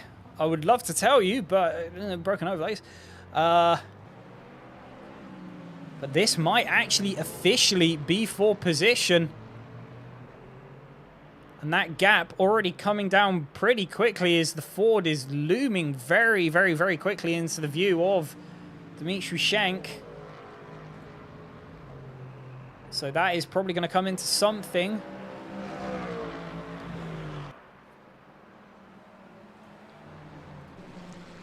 Looking into LMG, or into Hypercar, sorry. Fight now here between Andre Ursu and Sem Spenklink. The two of them, well, Sem to pit. Andre already pitting. He's got a heavier car, but he's done well to catch up. So we're actually going to hop back straight away to that LMGT3 battle I mentioned. Gap down already to a second here. As Dmitry Schenk is hunting very quickly. Oh, beautiful engines on that. Oh. Two big V8s from the two of these cars. One naturally aspirated, the other twin turboed. But take translation of how that works, not too sure, but BOP is a think here as we hear a lot of revving. I think that's from the pit lane. As Regan Mitchell, actually something I did miss to mention, but Regan Mitchell has done his pit stop, but has held on to first position. As we see a Hypercar coming out of the pit lane. I think that's Timo Zidek. As we can barely see anything, I think Dmitry Schenk might be a bonnet cammer, because those wipers are not working, but he's got a great run here at the moment. Manuel Rife is going to go defense. He's going to hold the middle of the track. He's got the inside line, but now cars are side by side. As we come to the top of the hill, as the Aston Martin's already gotten ahead. Do they make the corner? Both make the corner at the moment. Manuel trying to get back past, but Dmitry doing very well to hold that inside line. Now, whether Dmitry needs to pit again, I cannot tell you. But that is going to be second in class now, going the way of Dmitry Schenk, as these two are going to hold close to each other. Manuel trying to find a gap on the inside, but there is a Heart of Racing Aston Martin in the way. Which actually, weird fact for anyone there, I've recently found out that one of the co-founders of Heart of Racing is not only an internet meme, but the one, the only Steam owner, creator, what you want to call him, but it is Gaben. Gabe Newell is one of the founders of that racing team. So next time you think about the Aston Martin Valhalla especially, which is run by Heart of Racing, remember Gaben runs it.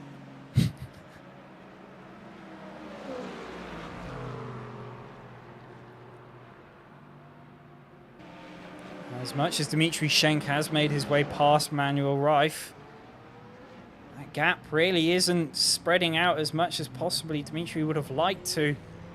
Manuel probably finding tyre temperature is rising, meaning it's going to fall into his favour.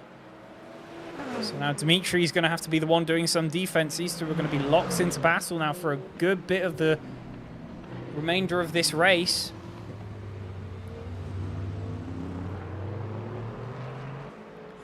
So there's the move. Schenk going wide into T1.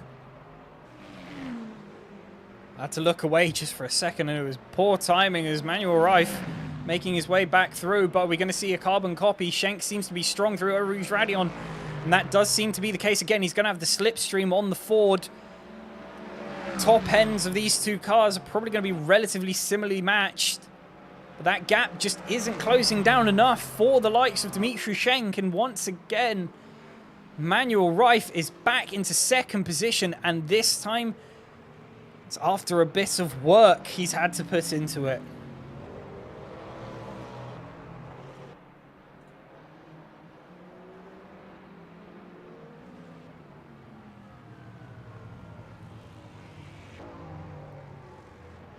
Headfast Kesix, having lost out a fight on Andre Usu. That looks like it's more of a case because he had a pit stop in there, but in Hypercar we do have a fight between the likes of that front gunner earlier on of Liebenstein, the strategist in him, but Peugeot versus Lamborghini.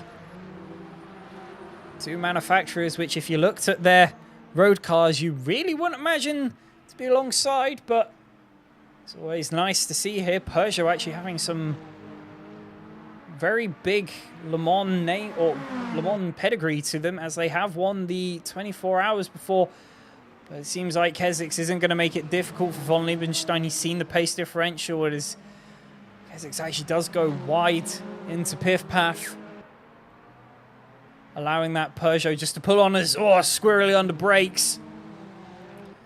But that gap is probably just going to expand now. There's already a second difference between the two of these.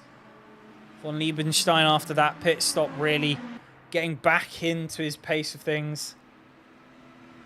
He's going to look forward to hunt people down as Sem Spenklink and Oliver Anderson, two cars which I think still need to pit.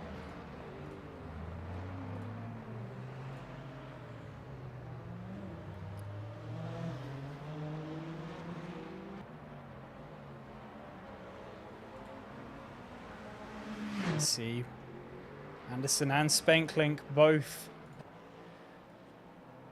due for their pit stop, very, very equal. So these two are going to be fighters towards the ends of the race then.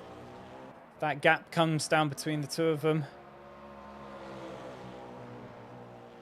Currently there's about actually a 41-second gap between them. Sorry, there probably isn't going to be much of a fight, as that's quite a big gap. Anderson currently got a bit of a commanding lead. So whether that amounts to anything, because it'll be in comparison at the moment to Andre Usu, as this is probably going to be the final lap that Oliver Anderson is going to go around. He's going to have one more running, so he's actually going to have less fuel to be put in than Andre, so it's going to be a shorter pit stop. That's if he doesn't opt to take new tyres. And with the gap between the two of them about 60 seconds, that is going to be close, because you need to remember with this configuration of Spa, we haven't got the full endurance pit lane. It's just the short one. So we've only got the top side. So it's a shorter pit lane. So when they come out, it is going to be very, very close.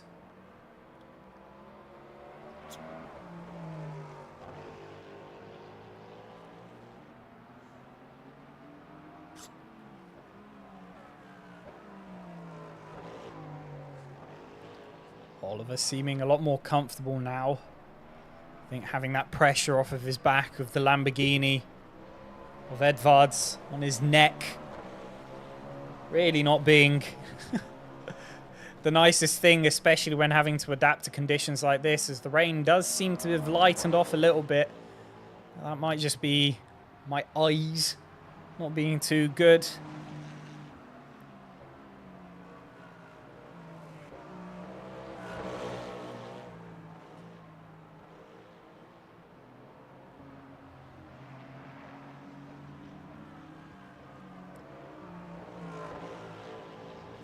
We get confirmation by the game. I'm not sure if that's something I need to turn off. I might turn off at some point in the game because that's annoying, but confirmation in game of who's in the lead in each class.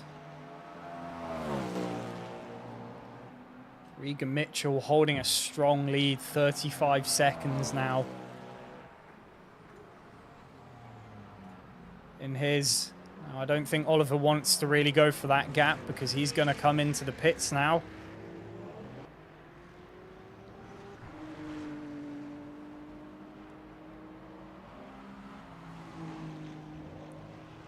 Now it's really going to come down to who's driving. I think Sem's going to follow him in, but the person in question at the moment is going to be this lad. Andre, who seems to be lapping pretty comfortably. And he's going to be someone with some temperature in those tyres. So whether Oliver can get out quick enough and still in the lead, I feel like he might. Still stationary on my end.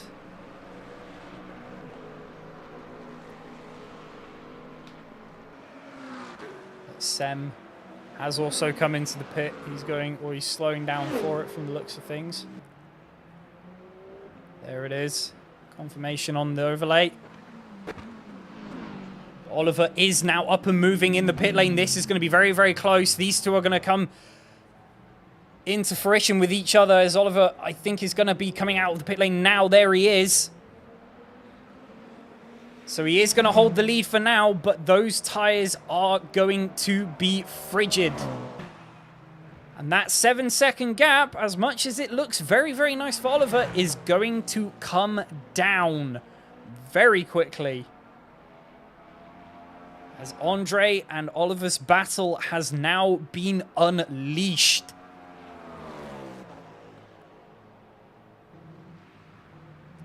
"20 minutes now remaining. Oliver's really going to have to keep his composure. This time, keep this gentle, keep things running smoothly, get temperature into those tyres. Because at the moment, you have a rampant Porsche hunting you down.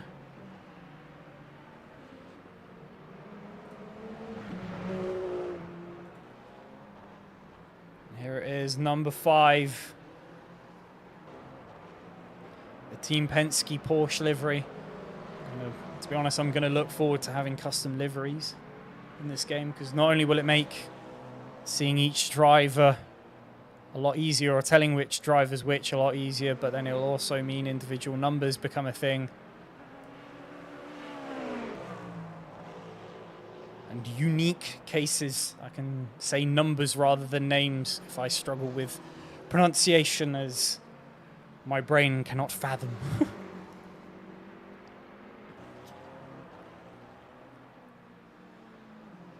As it looks like at the moment the track is actually drying out, as those spits of rain coming off of the rear of the cars is pretty much gone now. So whether Oliver Anderson went to slicks or not, I'm not sure, but that rain definitely seems to have gone now. No standing water. Well, there might still be standing water around, so what's happening on that end. I'm not sure. Someone seems to have gone off. I think that might have been Timo Zidek. So he slowed down a little bit. Oliver's gap coming down to 5 seconds now. These two really going to be in a battle.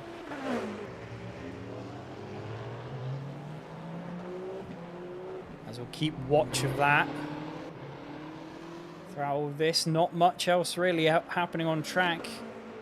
Closest gap is Keswick's and von Liebenstein, as you can also see there on the intervals.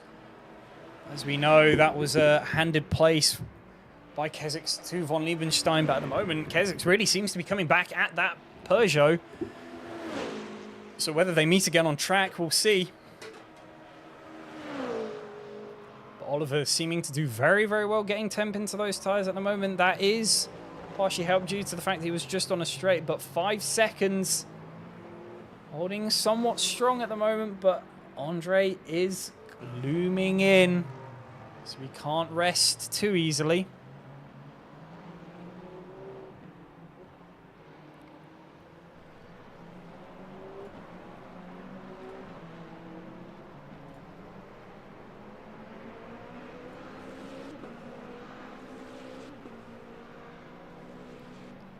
A lot of DNFs within this race, sadly,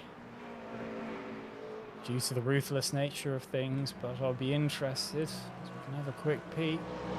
Everyone not on wets. Von Liebenstein still on the wets from earlier on, so that's probably why Keswick's is catching up as he's gone for slicks. The soft, Ursu probably having to pit earlier than he liked, forced to go into the mediums. That's why he's most likely fallen back, because he still had rain and standing water around when he went onto those slicks. But Oliver Anderson, swapping over within the last 20 minutes, actually had the opportunity to go onto soft. So those tyres are really going to play in the favor of Anderson.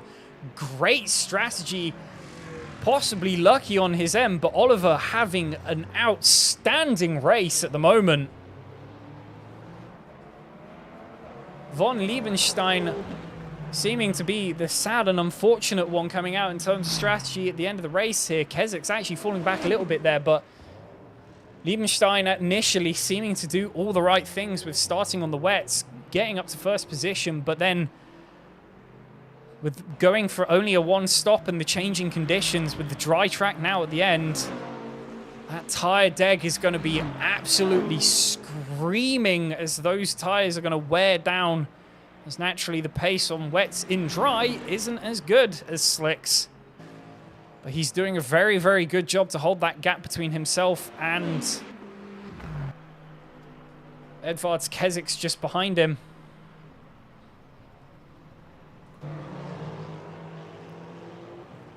Oliver Anderson doing well to keep ahead as well. It seems like temperature has come into those tyres. He's sliding at the moment.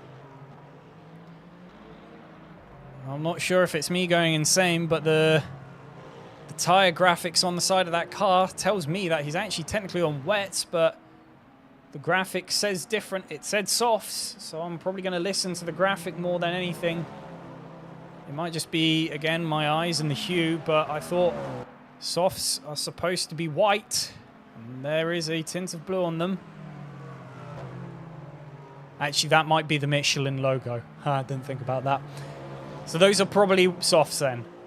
But as we can see going into each of the braking zones there's little puffs of what you could assume to be smoke between Oliver here and I believe that is Timo Zidek he's about to lap, who's taking an interesting racing line there. But I believe those little puffs of smoke is actually standing water, so there is still little puddles lurking around, which if you're not careful on these slicks will be absolutely horrible. As Andre Ursu has actually dropped back a little bit behind.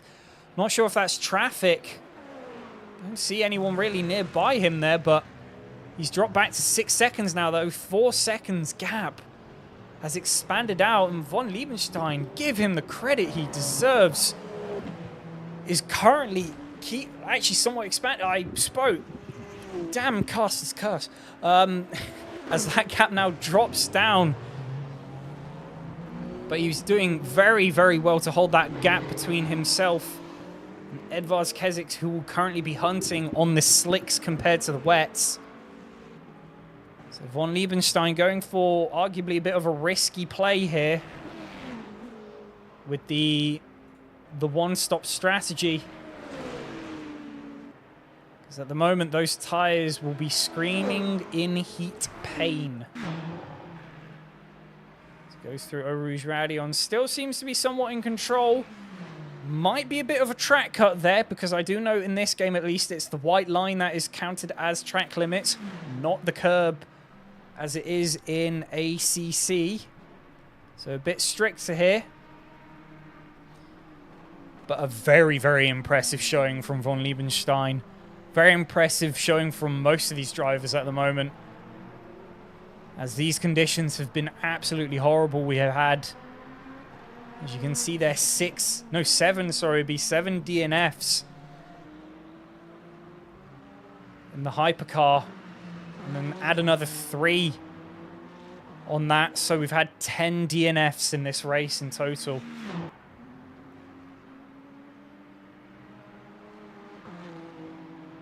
That has been a mix of T1 incidents and horrible conditions, but it's been a struggle of a race.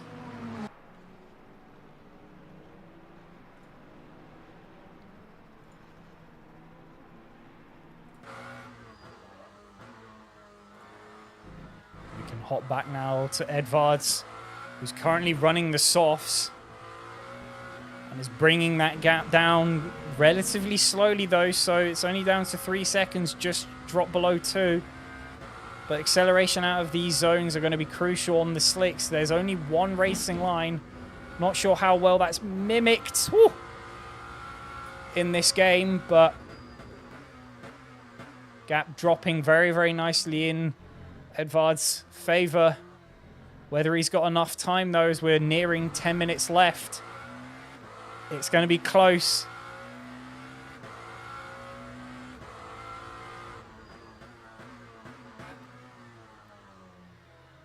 You can see now from those inputs, he's being a lot more aggressive on throttle and brakes, as you can do with the track drying up as it has. Track will probably still be quite cold ambient-wise, so needs to still be a little bit careful, but it does mean in terms of pushing, those curbs might still be a tad wet. Lap traffic falling nicely for everyone. As Kezix gets past Ferrari before he gets here, as that gap really dropped down there into that braking zone. Now we're under a second, as this gap really is going to be probably by the end of the lap now. Braking confidence has really, really increased for Edvards. Von Liebenstein is going to have to do probably a miracle here. 10 minutes hit now left in the race, and 6/10 gap between someone on wets and slicks on a dry/drying circuit. But this does mean to get past, if von Liebenstein holds that dry line. Again, this is if the game mimics it, which I am not sure.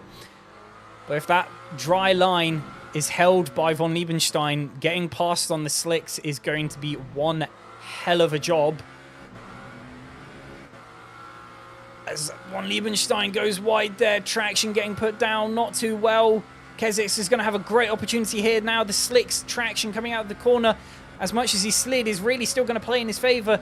Looking to the inside, but it's going to be a terrible place to find him, as he's had to lift off the throttle a little bit. Both keep it in the track, I believe. Although von Liebenstein does go a little bit wide, but I don't think the track limit is going to penalise him too much.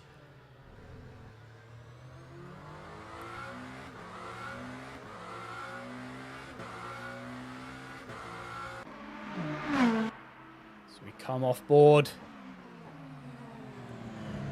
Four-wheel drift there from Sam von Liebenstein, and a two-wheel drift from Edvards Kezix. The Lamborghini not playing too nicely with how Edvards wants to put the throttle down, but obviously there's a wet and a dry line currently. You can see that quite nicely. as both of them really rattling the cars through Eau Rouge Radion. The top speed of that Peugeot, not sure how good it is anymore. Sam goes a bit defensive, probably to try and break the toe more than anything, but he's actually no, be cooling down the tyres, sorry, because he's trying to look for some standing water. Those wet tyres are probably screaming four-wheel drift this time, as Edvards is having to put on the brakes to try and not hit von Liebenstein.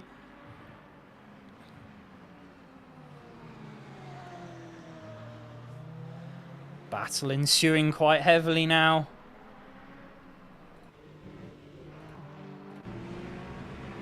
As we look back now from Sam von Liebenstein, the Peugeot, at the looming Lamborghini, as he's going to have to put one hell of a defensive showcase on to keep him behind, because that pace differential between the two of them is really showing a nearly 2-second difference between it.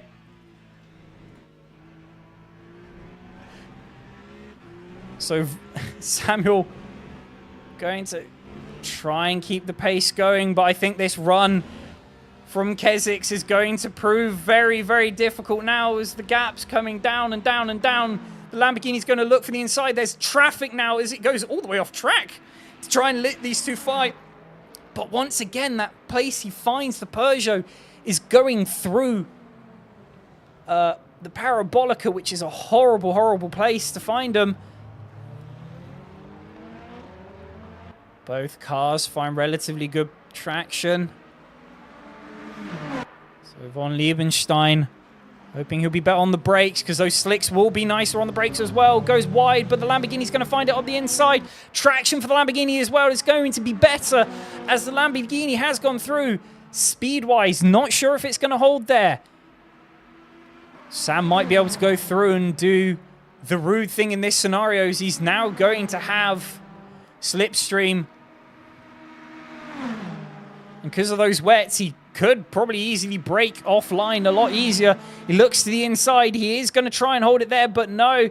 The braking potential of those slick tires is much greater now, and that is probably that for this fight. Von Liebenstein looking like he had such good pace earlier on, but that's when the rain was coming down. He actually overtook Edvards after the pit stops, but now those wets, as much as they did him benefits, are now sadly shooting him in the foot as he's just dropping back. That was the podium position dropped as a Lamborghini makes its way onto the podium, which, imagine hearing that in real life. Well, it's impossible now, but yeah, that would have been one hell of a showing.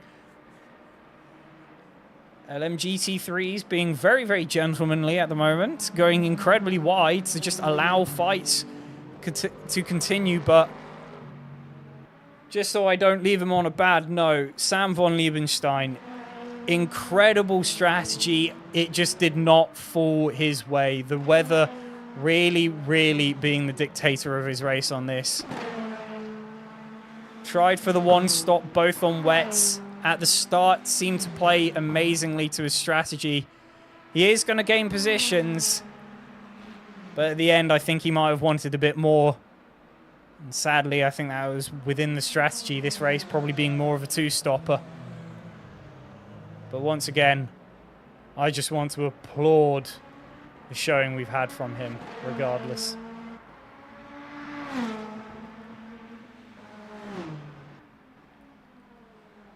Having a yellow flag. I do see a stationary Timo Zidek. He's binned it at the top of the hill. I do see a wing as well. I think we might have had contact with someone. Not sure it was. It's there. That's where the wing's from. That's the Ford of Konstantinos Bouzas. That was third position in LMGT3. So that is a huge, huge mix-up for things. Timo was at the back.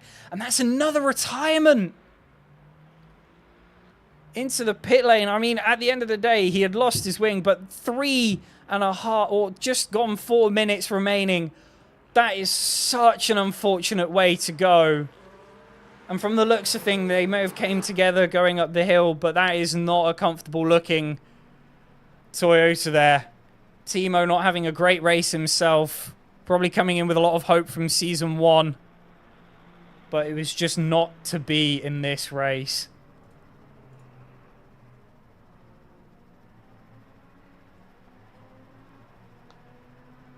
Now with that, actually, that does mean we have a mixed podium for LMGT3, which actually, saying that, I think, no, Dmitry Schenk did have a fight earlier on with Bouzas, which that came to be that way round. But at the end of the day, a very, very unfortunate end to both of these people's races.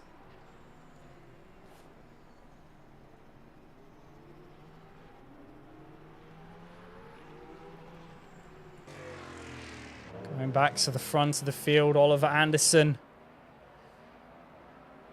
That 5-second gap dropping now to below 3. I think those tyres, from what I heard, some people are actually qualifying on mediums. And from what I heard, these softs do heat up very, very quickly. So whether these are already bygone their optimal window, that might be the case, but 3 seconds for what will be this and one more lap is going to be a tall ask for Andre if Oliver keeps his composure, as he has found that rhythm so nicely.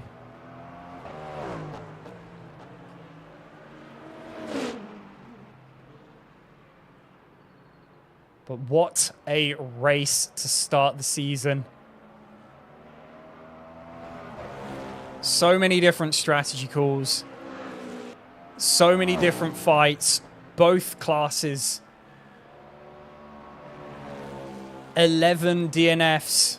I'm expecting it sadly to be 12 with Timo there. He's fighting to get it back to the pit.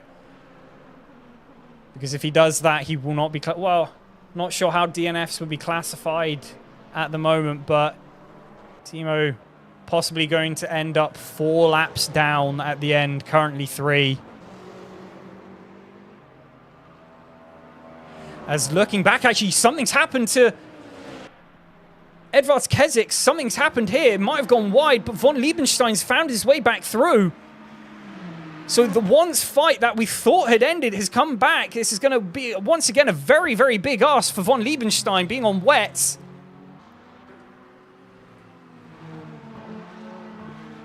But something has happened to Keziks.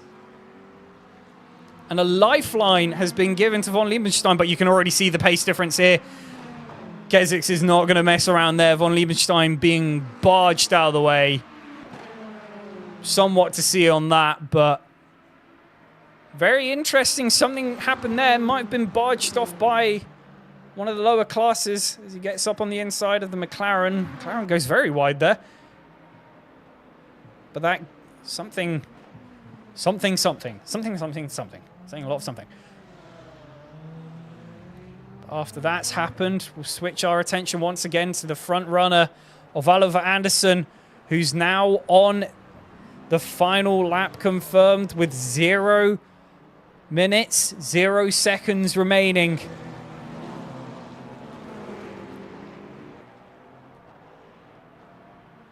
Started in the middle of the front runners. I believe it was about 5th. Should have made note. Should take a screenshot or something. Had to battle through varying conditions all the way, but I am going to stay quiet as I think those tyres, he might be taking it easier, overheating a little bit as Andre Ursu is closing in very, very quickly now. This is the final lap. Oliver, you can't take it that easily, as these 90 minutes have regarded down to this final battle on the last lap. As it's probably going to come to the exit here. Both cars going to try and keep their foot planted. Both seeming to get a good exit. Andre's touched the gravel, which isn't going to help him, but he still seems like he's had a relatively good run. He's going to have the slipstream coming through the Parabolica. Gets a nice run. Both cars good. Looking to the inside, probably trying to fake it out, but Oliver's going to keep the line. Holding it narrow, he's locked up. The exit's going to possibly be a dictating factor on this. Both cars get a relatively good exit. It's going to be incredibly close along the line. They go side by side. It's going to be a photo finish. As I think Oliver Anderson just gets it at the end. What an incredibly close finish. As I think that was within the thousandths. What an incredible end to the Hypercar finish. As we hop back to first place in LMGT3. Regan Mitchell having an incredibly dominant showing.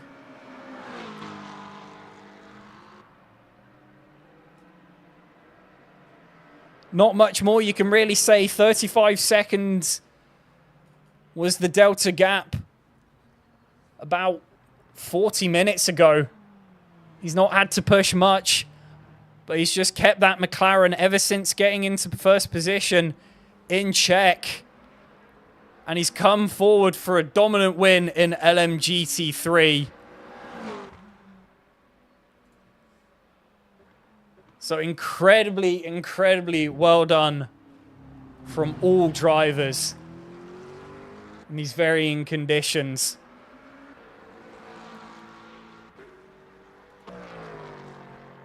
Second place here.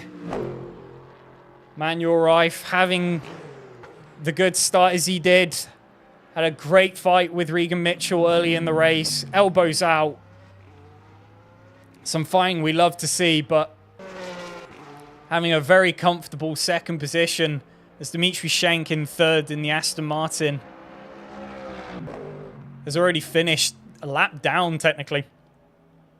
But once again, incredibly good showings.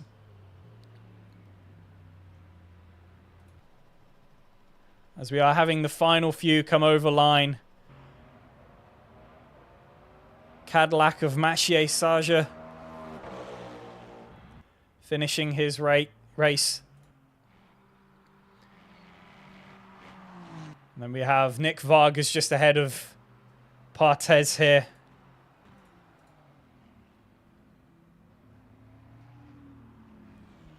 To finalize everyone out. I'd like to think so, at least. Where's Nick? I might be wrong on that. Well, Partez is over. Nick is one place ahead in class. Nick has already finished. And that is that.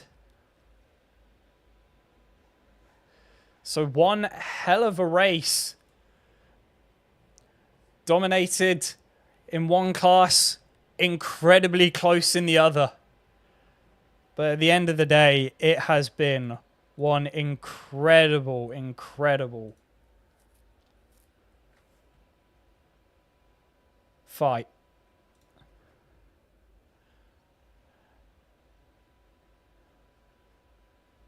That's current standings. I need the session results. I don't think session results come until we get the lobby to end. Are we going to get an ending lobby?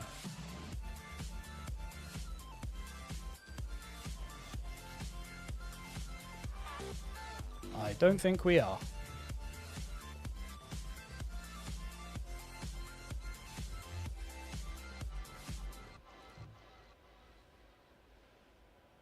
I'm keeping an eye on the the overlay stuff now. Anyone watching, any drivers, if you would like an interview, as I see some appearing, I will hop over to say hello to them. As we say hello and congratulations on such a close win. I think it was down to less than 100th of a second on the line there. It was 14 thousandths of a second. Oh my word! Oh yes. No, I knew Urso was a quicker driver than me all the time, and it was going to be close by the end. But I never thought I would be in the position to challenge for the win, even. So I take it. I take it. But how did it feel going through that race, especially with the varying conditions? I mean, strategy kind of just seemed to be what was convenient at the time.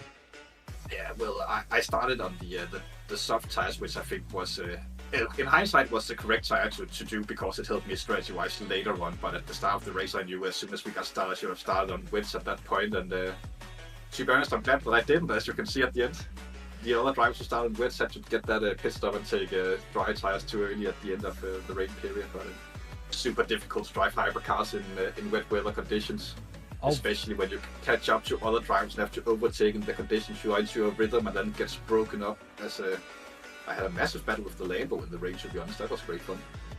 Yes, you and Edvards, we got that on stream as well. But yeah, talking about the strategy, halfway through the race, looking especially at, I think it was the Peugeot of Sam von Liebenstein, because he started on the wets and he was the front runner on the wets, he had an incredibly large gap at the front.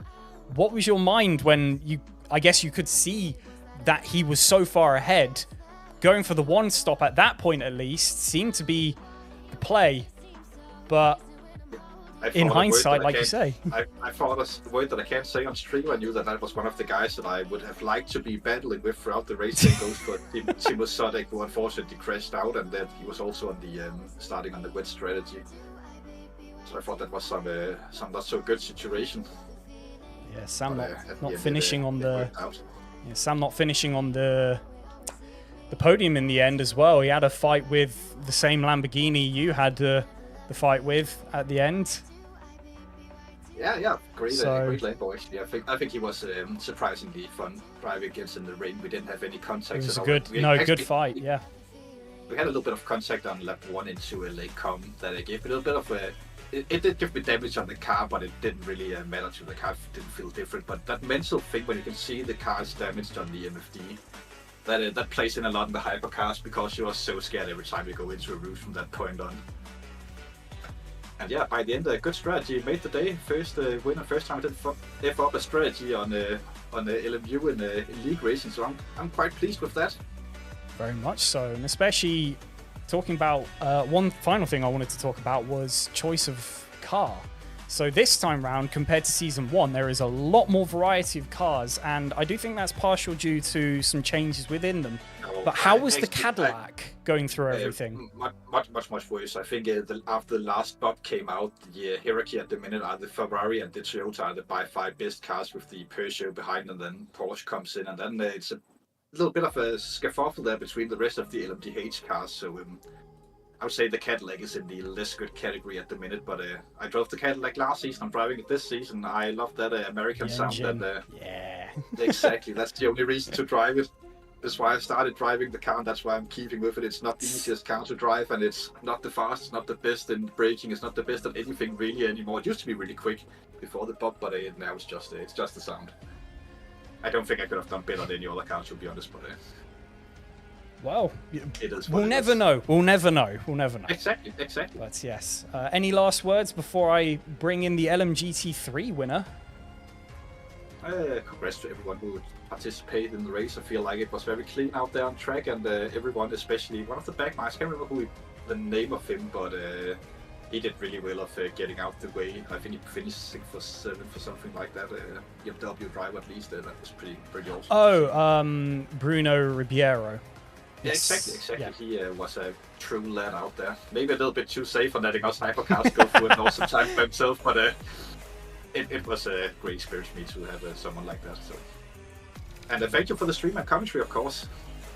No problem. I'm hoping I'm not going to be doing commentary and broadcasting at the same time because I'm steaming. It's not the easiest thing, but I wish I could do the commentary from the car, but I think that's too. I think that's also thinking a bit too much. I would prefer you to keep winning the races as you were, because that was I'm not going to win anymore. This was a one and done.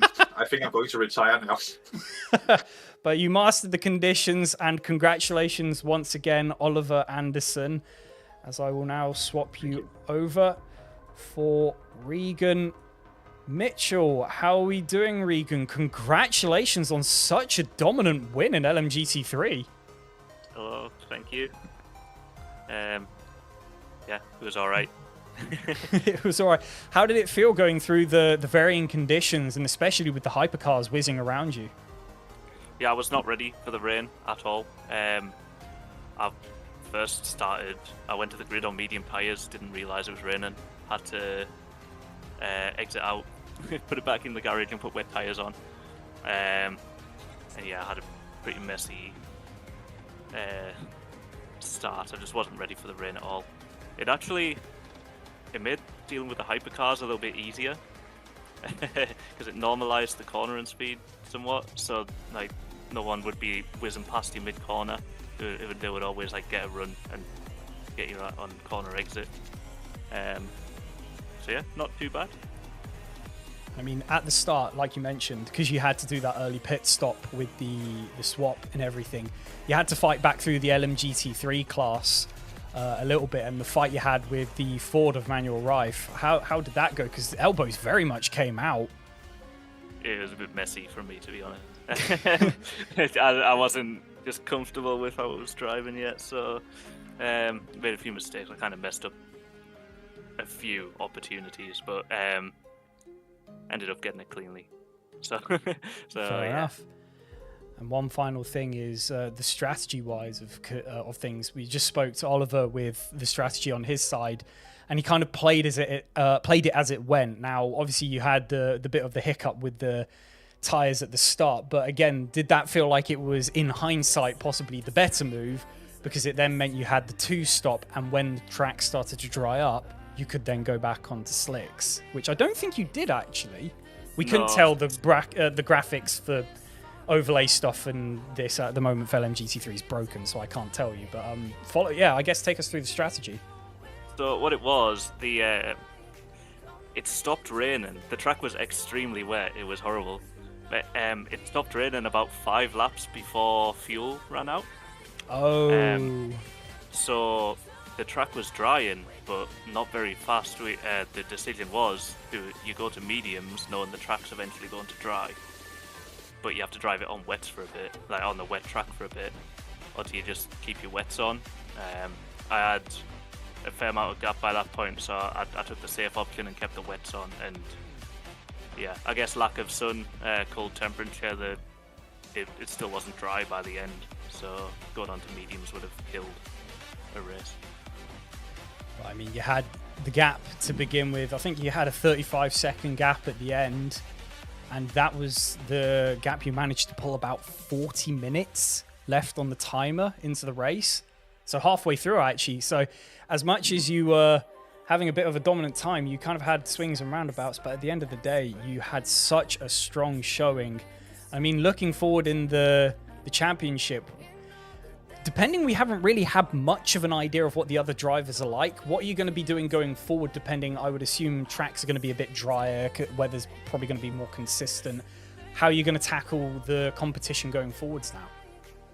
Yeah, I want to improve my qualifying, because that was a bit stinky today. I got pole. I did. I was a bit lucky too. I went slower than even last season at this track. I went faster in qualifying than today.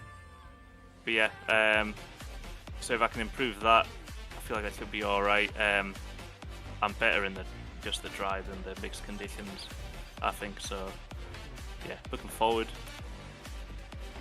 Fair enough. So congratulations on such a strong win as well. Any final words before we sign off for the night?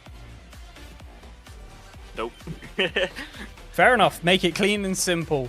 But yes, for anyone watching on YouTube, I probably won't be casting next week due to us actually having a dedicated caster this time. Broadcasting and casting being a little bit difficult. But once again, thank you to everyone competing. Thank you to Oliver for the interview. Thank you to yourself, Regan, for this interview. And until next week, where we will be at Monza, so even more T1 carnage on that one, but hopefully with a bit more static weather and only 60 minutes this time. So just the 1 full hour rather than 1.5. But until then, 2 weeks away, I will let you all get back to your Wednesday afternoons/evenings. Have a very good rest of the day.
sun come up. Ganja smoking, they got rum in me cup. Bad gals wind up on the dance floor. All the gals wind up on the dance floor.